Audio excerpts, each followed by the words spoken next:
नमस्कार, स्वागत है आपका नाती टीवी में और मैं हूं आपके साथ पूनम जैन। बुलेटिन की शुरुआत में सीधा लिए चलते हैं आपको दिल्ली, जहां पर राष्ट्रपति रामनाथ कोविंद देश को संबोधित कर रहे हैं। संवैधानिक आदर्श के बल पर ही इस संकट का प्रभावी ढंग से सामना करना संभव हो सका है। कोरोना वायरस रूपी शत्रु के सम्मुख देशवासियों ने परिवार की तरह एकजुट होकर अनुकरणीय त्याग, सेवा और बलिदान का परिचय देते हुए एक दूसरे की रक्षा की है। मैं यहाँ उन डॉक्टरों, नर्सों, स्वास्थ्य कर्मियों, स्वास्थ्य सेवाओं से जुड़े प्रशासकों और सफाई कर्मियों का उल्लेख करना चाहता हूँ, जिन्होंने अपनी जान जोखिम में डालकर पीड़ितों की देखभाल की है। बहुतों ने तो अपने प्राण भी गंवा दिए। इनके साथ साथ इस महामारी ने देश के लगभग 1.5 लाख नागरिकों को अपनी चपेट में ले लिया। उन सभी के शोक संतप्त परिवारों के प्रति मैं अपनी संवेदना प्रकट करता हूँ। कोरोना के मोर्चे पर अग्रिम पंक्ति के योद्धाओं के रूप में हमारे साधारण नागरिकों ने असाधारण योगदान दिया है।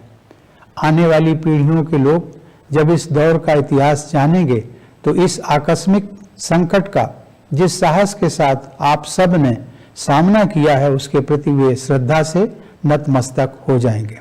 भारत की घनी आबादी, सांस्कृतिक परंपराओं की विविधता तथा प्राकृतिक व भौगोलिक चुनौतियों के कारण कोविड से बचाव के उपाय करना हम सब के लिए कहीं अधिक चुनौती भरा काम था।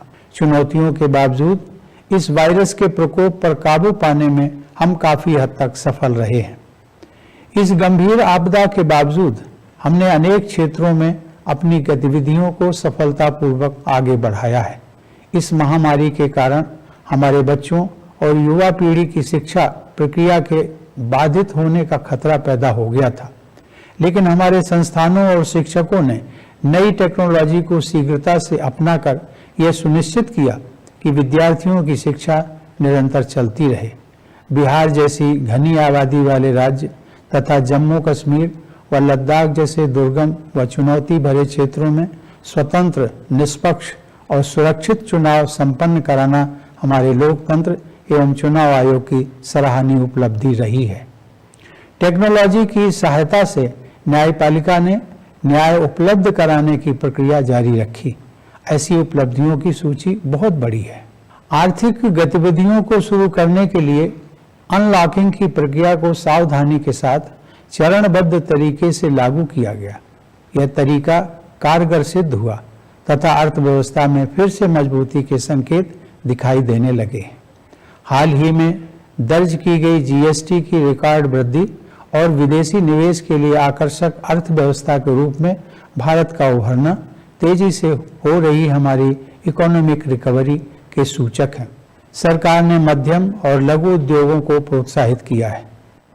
आसान ऋण प्रदान करके उद्यमशीलता को बढ़ावा दिया है और व्यापार में इनोवेशन को प्रेरित करने के लिए अनेक कदम उठाए हैं।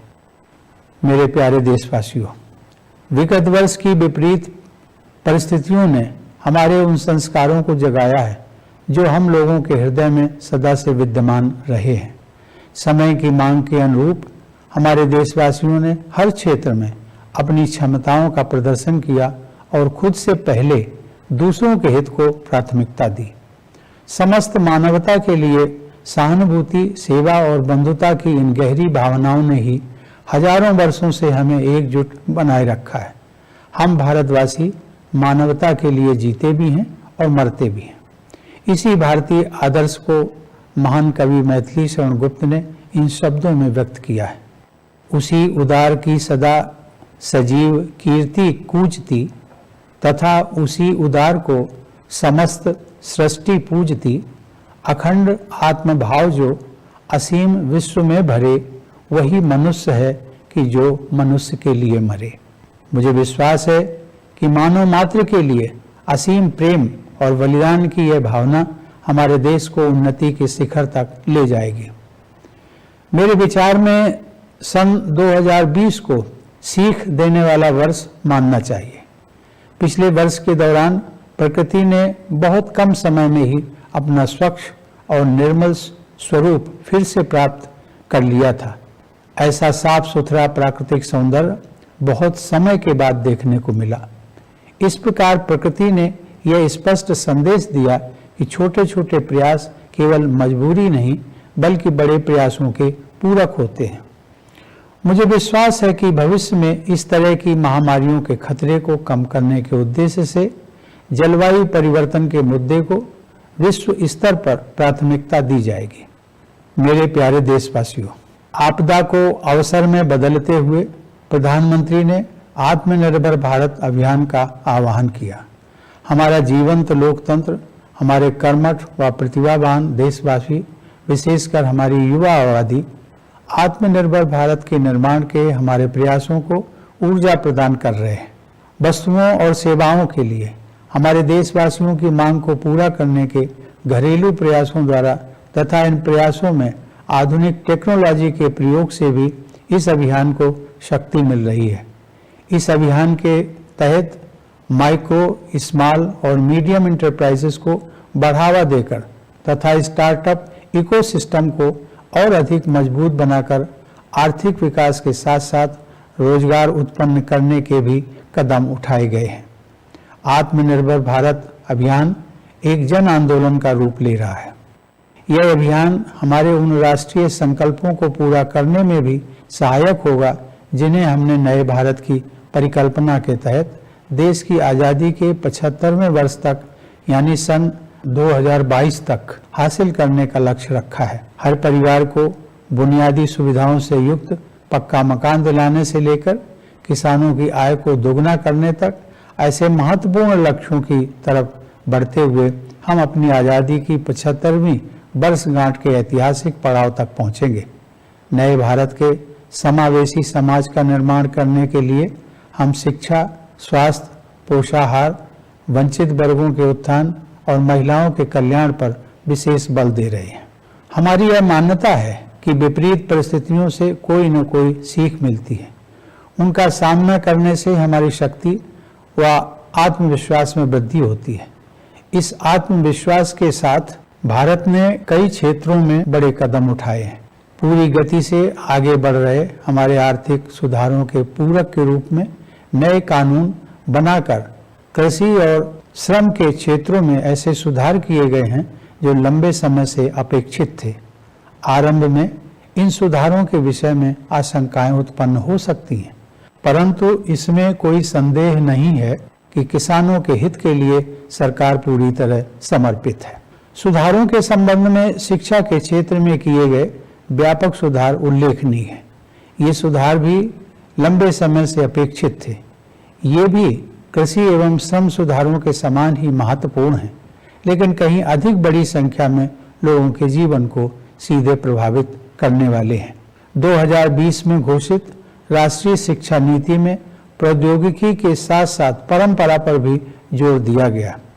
इसके द्वारा एक ऐसे नए भारत की आधारशिला रखी गई है जो अंतर्राष्ट्रीय मंच पर ज्ञान केंद्र के रूप में उभरने की आकांक्षा रखता है। नई शिक्षा प्रणाली विद्यार्थियों की आंतरिक प्रतिभा को विकसित करेगी और उन्हें जीवन की चुनौतियों का सामना करने में सक्षम बनाएगी।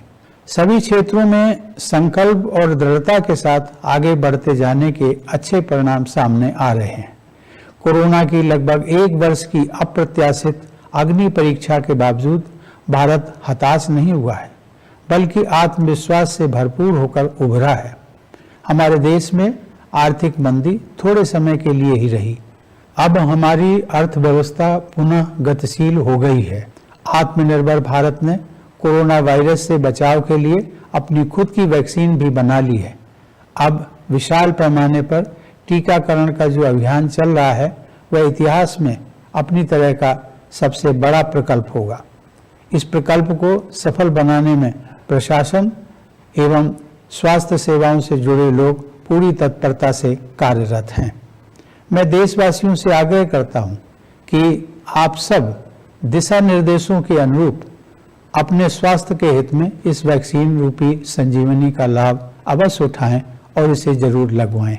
आपका स्वास्थ्य ही आपकी उन्नति के रास्ते खोलता है। आज भारत को सही अर्थों में फार्मेसी ऑफ द वर्ल्ड कहा जा रहा है, क्योंकि हम अनेक देशों के लोगों की पीड़ा को कम करने और महामारी पर काबू पाने के लिए दवाएं, तथा स्वास्थ्य सेवा के अन्य उपकरण विश्व के कोने कोने में उपलब्ध कराते रहे हैं। अब हम वैक्सीन भी अन्य देशों को उपलब्ध करा रहे हैं। मेरे प्यारे देशवासियों, पिछले साल कई मोर्चों पर अनेक चुनौतियां हमारे सामने आईं। हमें अपनी सीमाओं पर विस्तारवादी गतिविधियों का सामना करना पड़ा, लेकिन हमारे बहादुर सैनिकों ने उन्हें नाकाम कर दिया। ऐसा करते हुए हमारे 20 जवान वीर गति को प्राप्त हो गए। सभी देशवासी उन अमर जवानों के प्रति कृतज्ञ हैं। हालांकि हम शांति के लिए अपनी प्रतिबद्धता पर अटल हैं, फिर भी हमारी थल सेना, वायुसेना और नौसेना हमारी सुरक्षा के विरुद्ध किसी भी दुस्साहस को विफल करने के लिए पूरी तैयारी के साथ तैनात हैं। प्रत्येक परिस्थिति में अपने राष्ट्रीय हितों की रक्षा करने के लिए हम पूरी तरह सक्षम हैं। भारत के सुदृढ़ और सिद्धांत परक रवैये के विषय में अंतर्राष्ट्रीय समुदाय भली भांति अवगत है। भारत प्रगति के पथ पर आगे बढ़ते हुए विश्व समुदाय में अपना समुचित स्थान बना रहा है। पिछले कुछ वर्षों में भारत का प्रभाव क्षेत्र और अधिक विस्तृत हुआ है तथा इसमें विश्व के व्यापक क्षेत्र शामिल हुए हैं। जिस असाधारण समर्थन के साथ इस वर्ष भारत ने अस्थायी सदस्य के रूप में सुरक्षा परिषद में प्रवेश किया है, वह इस बढ़ते प्रभाव का सूचक है। विश्व स्तर पर राजनेताओं के साथ हमारे संबंधों की गहराई कई गुना बढ़ी है। अपने जीवंत लोकतंत्र के बल पर भारत ने एक जिम्मेदार और विश्वसनीय राष्ट्र के रूप में अपनी साख बढ़ाई है। इस संदर्भ में यह हम सबके हित में है कि हम अपने संविधान में निहित आदर्शों को सूत्रवाक्य की तरह सदैव याद रखें।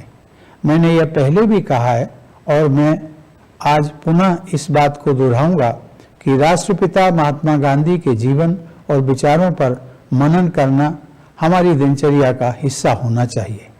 हमें हर संभव प्रयास करना है कि समाज का एक भी सदस्य दुखी या अभावग्रस्त न रह जाए।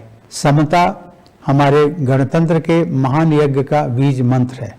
सामाजिक समता का आदर्श प्रत्येक व्यक्ति की गरिमा सुनिश्चित करता है, जिसमें हमारे ग्रामवासी, महिलाएं, अनुसूचित जाति व जनजाति सहित अपेक्षाकृत कमजोर वर्गों के लोग, दिव्यांगजन और वयोवृद्ध सभी शामिल हैं।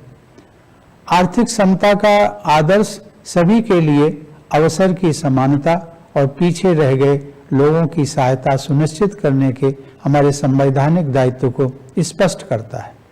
सहानुभूति की भावना परोपकार के कार्यों से ही और अधिक मजबूत होती है। आपसी भाईचारे का नैतिक आदर्श ही हमारे पथ प्रदर्शक के रूप में हमारी भावी सामूहिक यात्रा का मार्ग प्रशस्त करेगा। हम सबको संवैधानिक नैतिकता के उस पथ पर निरंतर चलते रहना है जिसका उल्लेख बाबा साहब डॉक्टर भीमराव अंबेडकर ने 4 नवंबर 1948 को संविधान के प्रारूप को प्रस्तुत करते समय संविधान सभा के अपने भाषण में किया था। उन्होंने स्पष्ट किया था कि संवैधानिक नैतिकता का अर्थ है संविधान में निहित मूल्यों को सर्वोपरि मानना। मेरे प्यारे देशवासियों, हमारे गणतंत्र की स्थापना का उत्सव मनाने के इस अवसर पर मेरा ध्यान विदेशों में बसे अपने भाई बहनों की तरफ भी जा रहा है। प्रवासी भारतीय हमारे देश का गौरव है। दूसरे देशों में बसे भारतीयों ने विभिन्न क्षेत्रों में कामयाबी हासिल की है। उनमें से कुछ लोग राजनैतिक नेतृत्व के उच्च स्तर तक पहुंचे हैं और अनेक लोग विज्ञान, कला, शिक्षा, समाज सेवा और व्यापार के क्षेत्रों में बहुमूल्य योगदान कर रहे हैं। आप सभी प्रवासी भारतीय अपनी वर्तमान कर्म भूमि का भी गौरव बढ़ा रहे हैं। आप सबके पूर्वजों की भूमि भारत से मैं आपको गणतंत्र दिवस की हार्दिक शुभकामनाएं देता हूं। हमारे सशस्त्र बलों, अर्धसैनिक बलों और पुलिस के जवान प्रायः अपने परिवारजन से दूर रहते हुए त्योहार मनाते हैं। उन सभी जवानों को मैं विशेष बधाई देता हूं। मैं एक बार फिर आप सभी देशवासियों को गणतंत्र दिवस की शुभकामनाएं देता हूं। धन्यवाद। जय हिंद।